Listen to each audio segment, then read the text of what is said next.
Thank you, Cathaoirleach, and thank you, Leader, for being here this morning. This morning I'm going to use my time to discuss universal design guidelines for changing places toilets. And it was your own good colleague, Minister Burke at the time, that brought forward the change in regulations for Part M 2022.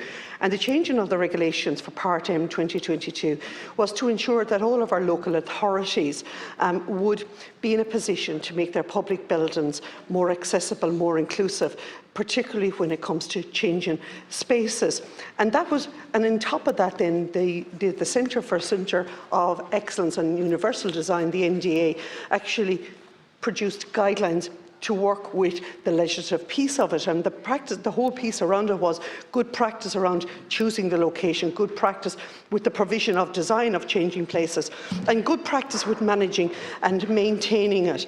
And I suppose nearly 12 months on since the regulations was amended, Part M is in place and the guidance launched. Would you believe it?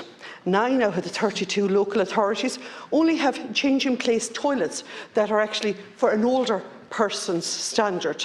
Only 6 counties or 6 local authorities out of the 32 local authorities actually have to the current building standards. And that in itself speaks volumes. Speaks volumes when we talk about where we are in relation to disability in this country. Like, we have 17,100 to 36,000 people that the NDA would have actually communicated with to see the need for. It means we're locking people out of travelling around the country. It means we're locking people out of actually leaving their own home to travel around into different local authorities. Like, we have fantastic facilities, be it the walkways now at this stage, be it the greenways.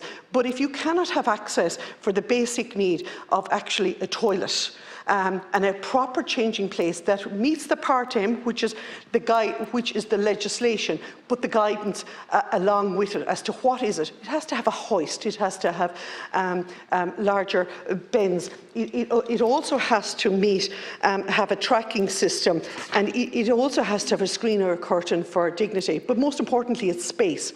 Because the person with the disability, it also has to ensure that it has the 2 carers to able to assist them. So I think, Leader, at some stage we should have a conversation or a statement with the Minister with responsibility for local authority. As I say, government has stood forward. We have changed the Part M. What we now need the other local authorities to come forward. And while in my last second I will say there's no point in giving funding to sporting organisations unless they're also prepared to meet their Part M. Thank you.